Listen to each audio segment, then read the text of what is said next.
见财经，朋友们好。那先说一下我频道的一个情况啊，我的频道的所有权呢终于要回来了，但是呢，目前看这个新视频还是没有推送。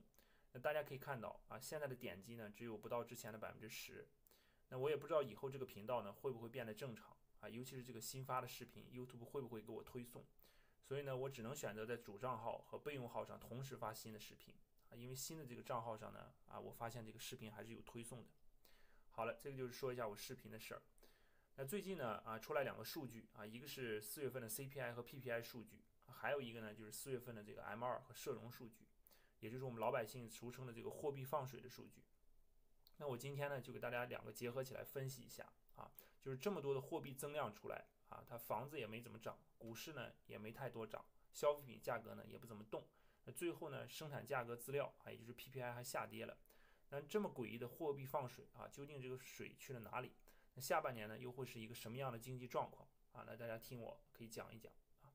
首先呢说一说这个 CPI 和 PPI 的数据。那一般人呢比较关注这个 CPI 啊，也就是通货膨胀。那我呢更关注 PPI 啊，因为 PPI 呢更接近生产端。那对于中国这样一个世界工厂啊，生产大国来讲，从来呢就是比较重生产轻消费啊，生产呢总是第一要务。那 PPI 的好坏呢，其实是关乎企业的利润的啊。PPI 指数高，各类生产性企业的利润呢就普遍不错。那 PPI 如果长期是负数啊，甚至快速下跌，那你就要小心这个企业的生存压力啊，尤其是传统行业、周期性行业的这种企业的生存状况。那好了啊，我先简单说一下这个 CPI 和 PPI 的一个概念啊。那 CPI 呢，全称是消费者价格指数，你从这个名称呢也能听出来啊，它是跟终端的消费息息相关的。那反映的呢，也是居民生活成本的一个通货膨胀的程度。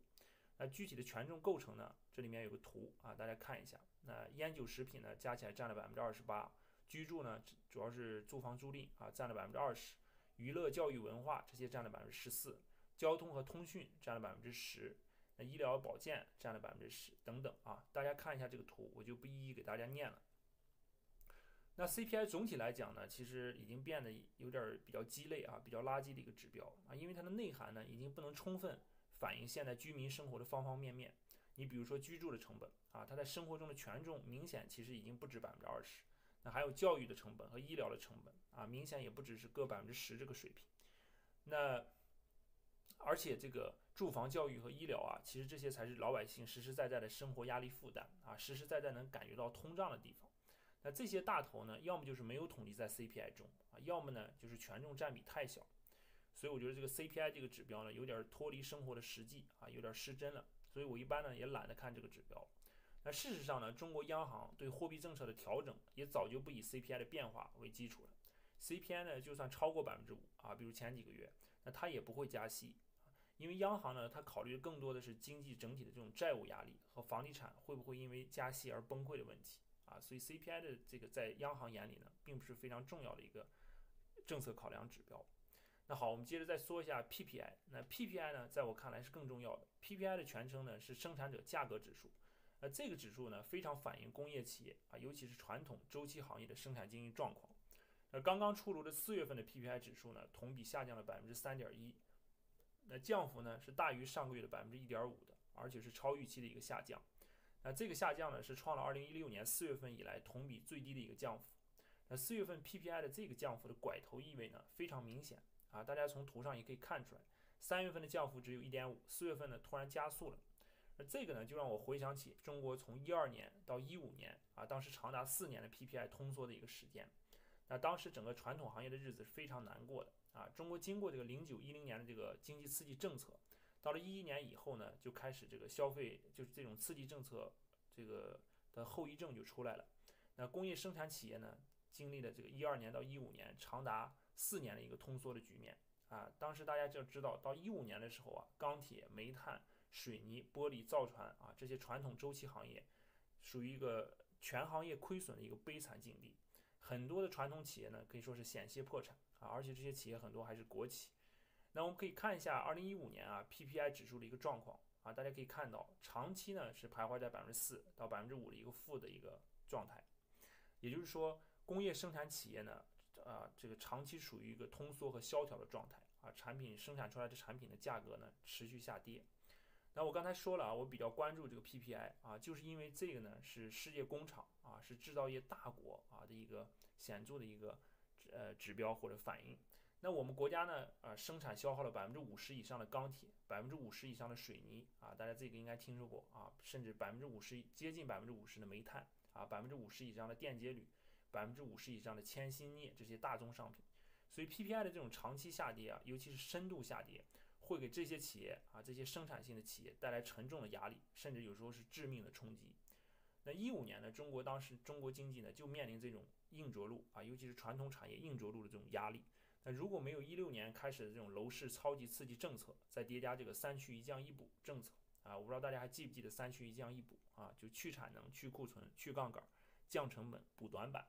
那本质呢，它其实是一方面拉动需求端啊，刺激总需求，另一方面呢，压缩传统产业的供给啊，压缩供给，结果呢，就是把这个 PPI 的价格呢就给带到天，就涨上天上去了，就飙上去了啊。那17年呢，这个 PPI 的这个达到了6%以上啊。那传统行业呢，可以说结结实实的过了几年的好日子啊。当时这个螺纹钢在17年啊，包括18年啊，吨钢的利润达到上千元。那螺纹钢呢，后来也被戏谑为螺纹金啊，就跟金子一样，螺纹金。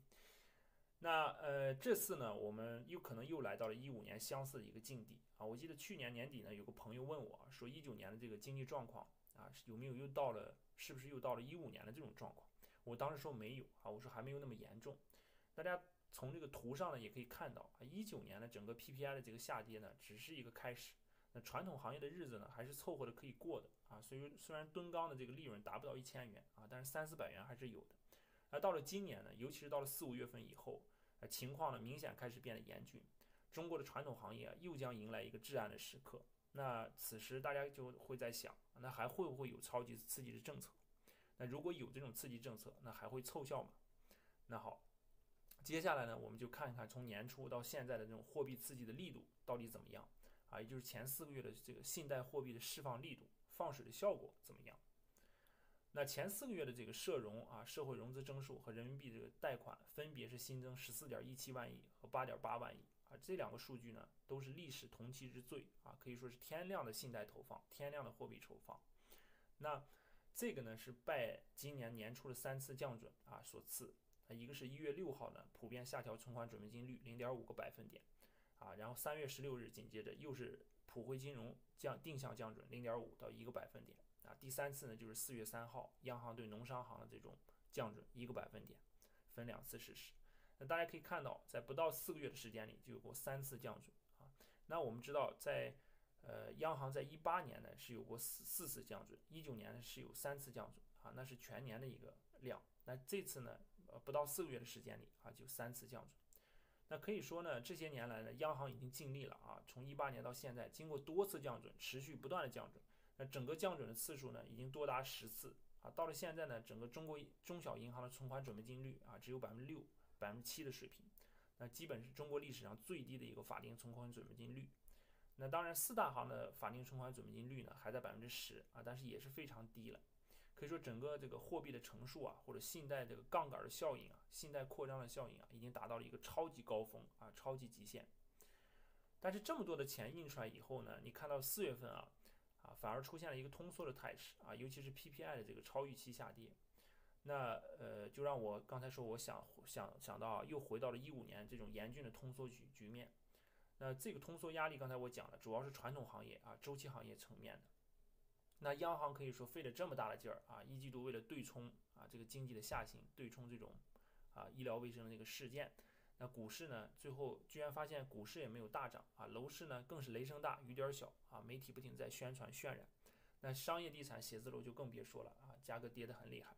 那最后这个钱呢到底去哪儿了啊？我给大家简单说一下，其实总结起来呢就一句话啊，借新还旧和维持居民、企业、政府的生存运转啊，钱就用到这2个地方去了。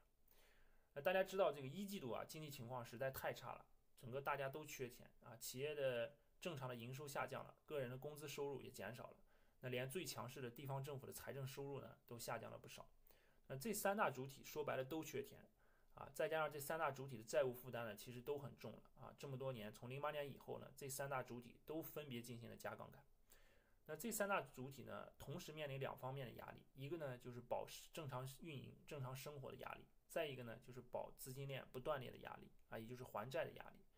那为了应付这两大压力呢，你就得想办法去借钱啊，借新还旧。那居民、企业、地方啊，这个地方政府三大主体呢，其实这个都是在应付这个债务压力和生产生活压力。所以一季度天量的信贷啊，包括到4月份，1到4月份天量的信贷呢，就到了这些主体手里，大家其实都加不动杠杆了。那借来的钱呢，第一是用来借新还旧，第二呢就是用来维持生存啊。所以这也就是为什么天量的信贷啊投放砸下去以后，连个水花都没有，房价没大涨啊，股市也没动静，消费品价格回落啊，生产价格指数 PPI 还掉头加速下滑啊，给人一副感觉就是刺激无感的状态。就是你多么强的刺激呢，都没有起不来一丁点的波澜。所以我可以明确的告诉大家啊，到下半年呢，我们就将迎来一个非常严峻的通缩和萧条的一个局面啊，就是无论是楼市、股市为代表的资产价格，还是以大宗商品为代表的这种生产资料价格，甚至是生活消费品的价格啊，在今年下半年呢，都会迎来一个价格下跌的一个至暗时刻啊。所以说此时呢，普通人啊，或者是好的企业都需要量入为出啊，现金为王啊，千万不能再被这种高额收益啊或者高价格的这种资产所蛊惑啊，否则的话，你这个辛辛苦苦积攒的钱呢，很有可能会打了水漂。所以真正的考验呢，就在下半年啊，到下半年呢，大家会看到这种大宗商品价格的持续下跌啊，它会突破2016年1月、2月创下的这个低点，那甚至呢有可能直逼08年的低点而去。在这方面呢，我相信原油是一个非常好的例子啊。原油呢，大宗商品之王啊，它已经先奔08年，它已经超过了08年的低点啊，直奔新低而去了。那好了，最后呢，我们总结一下啊，今天呢给大家分析了两组数据，一个呢是我非常关注的反映生产端企业情况的 PPI 数据，还有一个呢就是前4个月的天量信贷。那我把这两者结合起来呢，给大家做了分析。天量的这种信贷呢，非但没有激起一点资产价格这种上涨的浪花，相反呢，它还迎来了 PPI 剧烈的下跌情况。所以下半年呢，无论是资产价格、生产资料价格还是消费品价格啊，都将迎来非常沉重的下行压力啊，我们且行且观察。好了，今天的分享呢就到这里啊，朋友们多多点赞、评论、订阅，支持我的频道，做出更好的节目。谢谢大家，我们下期再见。